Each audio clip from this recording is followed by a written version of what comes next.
time is really hard work. You might not get a day off in weeks. When I knew that I needed to build a bulletproof buggy, I knew that I had to call in the experts, Al and Andrew. Al, you got any ideas? Yeah, got some ideas, all right. My cheeks are hurting. That's about a 14-metre difference. Lock her on. Oh, look at that. If you're as good as that in the kitchen, you are marriage material. Get back to work. With all the work that Terrain Tame is doing, I'm really hoping that this buggy will be as strong as it possibly can.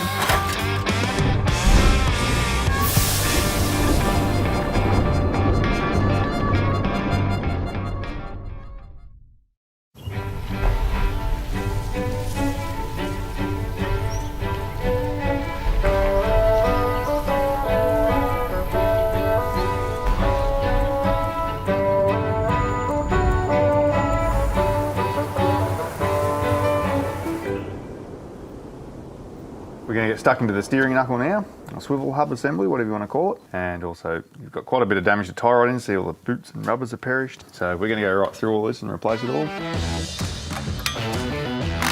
So our first step is undoing the brake hose. So we can remove the backing plate and then remove the stub axle. Rightio, so now we've got the stub axle off, we can pull our CV out. Now there's two flat spots, so they'll only come out in one position. Find it. There we go. Right. Bottom. I've not seen this part of a vehicle before. Yeah, so this is called a constant velocity joint, or CV joint for short. So the whole idea is like a universal joint actually slows down as it rotates when you're rotating it through an angle, whereas this won't. That's what they call a constant velocity. The only drawback of this is that it's a little bit more delicate and a little bit weaker than, say, like a universal joint style system. Yeah, these things cop a beating in the bull buggies. Oh yeah, I can imagine. One thing I've just noticed before, your tie rod's bent. It's a good thing we're pulling all this apart anyway. The tie rods are part of the steering system. They hold the wheels tracking in alignment amongst other things. The long threads on the tie rod ends allow for front end adjustment. As we disassemble a swivel hub, we make sure to keep all of the shim stacks together, taking note of whether they come off the top or the bottom. If we put them back in wrong, it can cause axle misalignment. Well, I'll let you whip these out. It's exactly the same as the wheel bearings. You've got a relieved notch there so you can access the bearing. You'll have the same thing top and bottom. Nice and even. Beautiful. Then Jess gives the steering knuckles a good clean so that we're not contaminating the new CVs with dirty grease.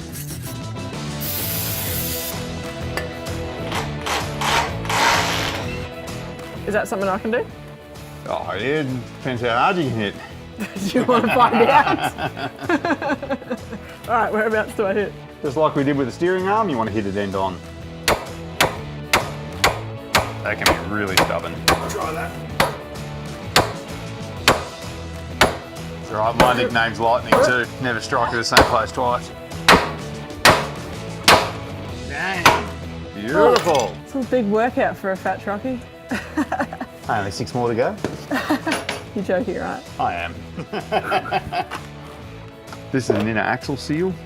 It goes up inside the axle housing and it just stops the oil from the diff oil coming up and contaminating the grease for your hubs. So we've got a very sophisticated tool here. I even gave it a part number, TB101. Unfortunately, we don't have the tool to put it in, so we improv.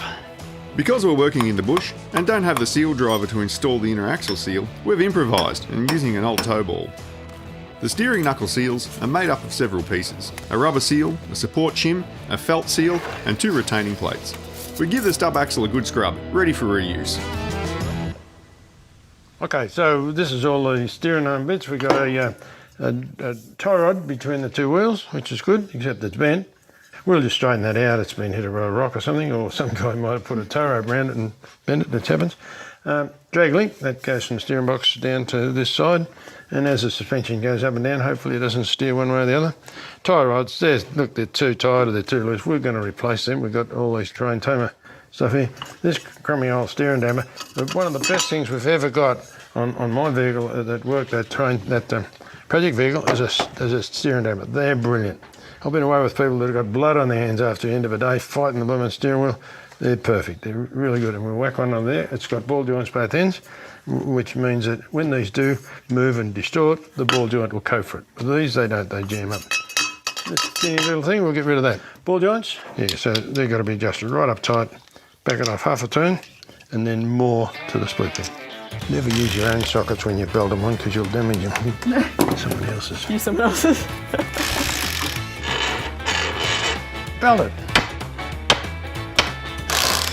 A good tip here is to count how many turns you make, so that when you install the new joints, you can screw it in the same amount of turns to roughly maintain the original wheel alignment. 1, 2, 3.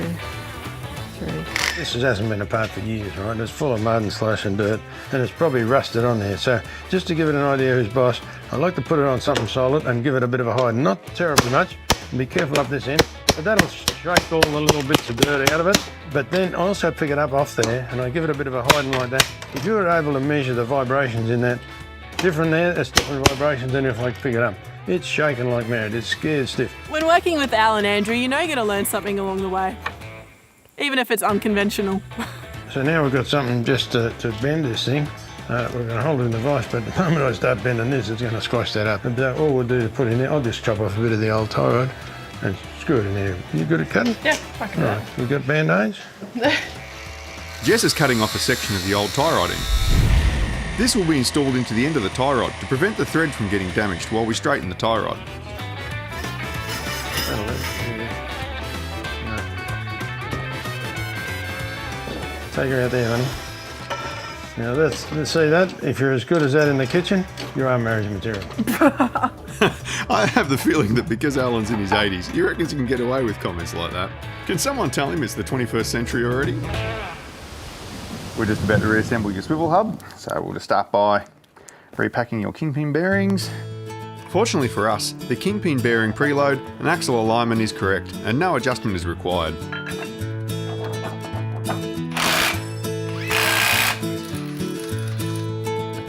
Beautiful. Okay, so this is our new Train Tamer CV. Is this grease with it? That is grease, it's a Just special normal grease. grease? Nah, Oh, it's special. a moly grease. You need to pop the circlet into the groove. I like to pack the centre of the axle. The reason why I do that, when I put the axle in, forces it up through all the ball race and that.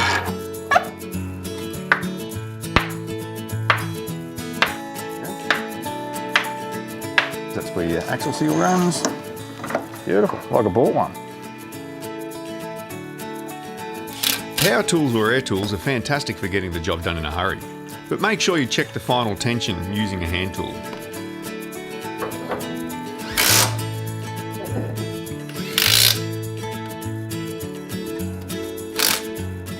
Okay, so that's all right. What we'll do now is drive down the road and see where the steering is.